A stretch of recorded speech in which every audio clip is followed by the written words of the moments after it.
Assalamualaikum. Today we are going to discuss last topic of the chapter number 14, translocation of organic solutes. This is the last topic of the transport, chapter number 14, first year botany. Now, translocation of organic solutes. So we are coming to the translocation. What is translocation?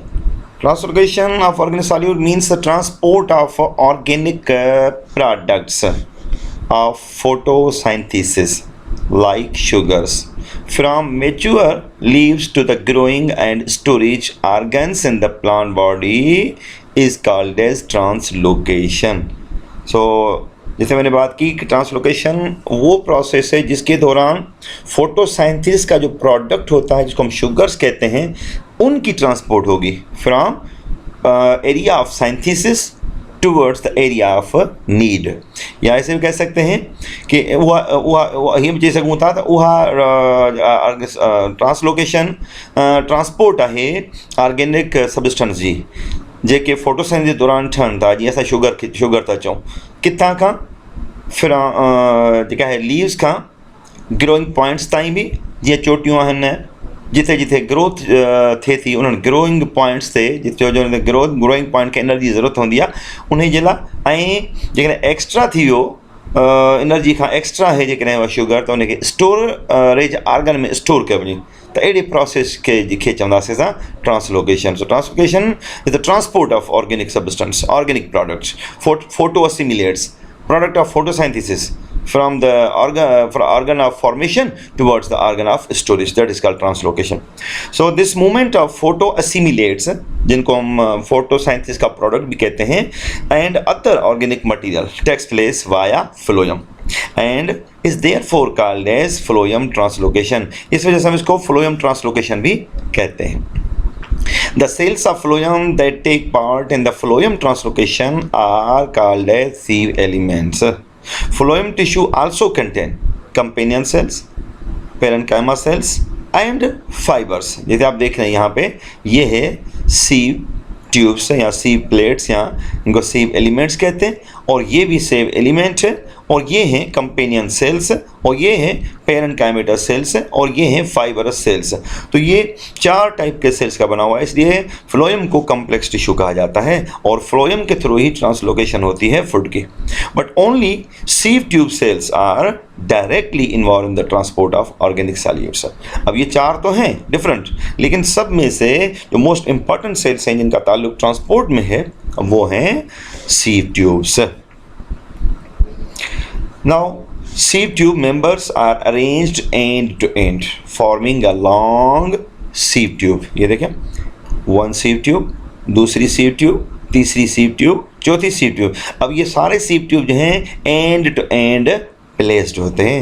अभी तो sieve tube members are arranged end to end, forming a long tube. अब देखिए ये बड़ी tube बन गई, root से लेकर और लीफ से लेकर रूट तक भी और लीफ से लेकर ग्रोइंग पॉइंट तक, लीफ से लेकर फ्रूट तक, ये एक बड़ी सी एक ट्यूब बनती है, इसको सीव ट्यूब कहते हैं. अच्छा, the porous cross walls called sieve plates. अब ये देखें यहाँ पर ये प्लेट है, यहाँ पर ये प्लेट है और ये भी प्लेट है. अदा ही भी प्लेट आहे, ही भी प्लेट आहे, ही भी प्लेट आहे, पर ये प्लेट जेका आहे न इहा पोरस आहे. पोरस छो आहे त हुन में सुराख मौजूदु आहिनि, पोर्स मौजूदु आहिनि, तंहिंजे करे हिनखे पोरस चवंदासीं. हुनजो नालो आहे सीव प्लेट. हाणे सीव प्लेट हुजण जे करे इन ट्यूब्स जो नालो रखियो आहे सीव ट्यूब. अच्छा, सो sieve plates are in between the members and allow phloem to move freely along the sieve tube. मतलब कि फ्लोएम के थ्रू जो शुगर को अलो करता है तो वो मूव करे freely along the sieve tube. पूरी sieve tube में ये इसको अलो करता है कि वो फ्रीली मूव कर सके मटीरियल. उसके बाद आते हैं sourced sink movement. अच्छा, the translocation of organic solutes, organic product of photosynthesis always takes place from source मतलब area of production to sink मतलब यूज और storage area, area of use और एरिया ऑफ स्टोरेज, उनको कहते हैं कि source tissues to sink tissues. तो इस वजह से हम इसको कहते हैं सोर्स सिंक मूवमेंट, मतलब फ्लोएम ट्रांसलोकेशन जो है ना उसको सोर्स सिंक मूवमेंट भी कहा जाता है। Therefore the phloem transport is also referred as source to sink movement, जैसे अभी बात की मैंने। उसके बाद आते हैं, ये है तस्वीर, अब ये देखें सोर्स, ये लीफ है, आपको पता है खुराक जो बनती है, फूड जो बनता है लीफ में बनता है, और ये है फ्रूट और यहाँ पे स्टोर होता है। तो कहाँ से मूवमेंट स्टार्ट होती है? Movement from source, this is a source cell, और ये सोर्स से सीड ट्यूब के थ्रू होती हुई और कहाँ जाती है? सिंक में, इसको कहते हैं sink cell. Sink means needy cell, source means वो सेल जिसमें खुराक बनती है, और सिंक वो सेल जहाँ पे खुराक नहीं बनती और उनको ज़रूरत होती है, ऐसे सेल को सिंक सेल कहा जाता है। और ये है सिंक ऑर्गन और ये है सोर्स ऑर्गन। तो ये मूवमेंट हो रही है from source to sink, from source to sink movement हो रही है, movement takes place from source to sink.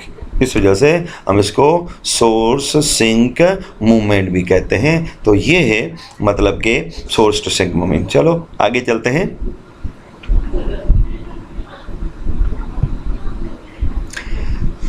उसके बाद आते हैं what do you mean by source cells? The cells of plant which form sugars are photosynthesis are known as source cells। तो ये हैं सोर्स सेल्स, पत्ते के सेल जो क्या बनाते हैं? वो फूड बनाते हैं, इस वजह से इनको हम सोर्स सेल कहते हैं। तो these are called as source cells जो इन्वॉल्व है directly in the formation of product. तो for example mature leaves, these leaves are involve in the formation of foods, these are called as source cells. उसके बाद है sink cell. Sink cell आयन The sink are areas of active metabolism, वो areas जहाँ पे metabolism actively अकर होता है। तो ये एरियाज हैं एक्टिव मेटाबॉलिज्म की या स्टोरेज ऑफ फूड की एरियाज हैं। जैसे मैंने बात की ये फ्रूट है, और उसके अलावा जो ग्रोइंग पॉइंट्स हैं उनको हम कहते हैं sink areas, sink cells. For example roots, tubers, developing fruit, immature leaves, growing tips of root and shoot, these are called as sink cells or sink regions. Some source and sink are interconvertible, ये भी है कि उसके life के दौरान कुछ source cell और sink cell आपस में क्या होते हैं? इंटरकन्वर्टेबल होते हैं। जैसा कि for example developing and mature leaves, ये है डेवलपिंग लीफ और ये है मैच्योर लीफ। ये देखें अब ये डेवलपिंग लीफ जो है वो मैच्योर हो जाता है, तो इस तरह हम ये कहते हैं कि ये एक दूसरे में इंटरकन्वर्टेबल होते हैं। जब ये फिर बनाता है तो ये सोर्स हो जाता है, और दोबारा ये क्या है? ये सिंक है। अब आहिस्ता आहिस्ता ये खुराक इससे हासिल करता है, जब ये मैच्योर हो जाएगा दोबारा ये क्या हो जाएगा? ये हो जाएगा सोर्स, और उसके बाद ये ख़त्म हो जाएगा। तो ये इंटरकन्वर्टेबल भी है।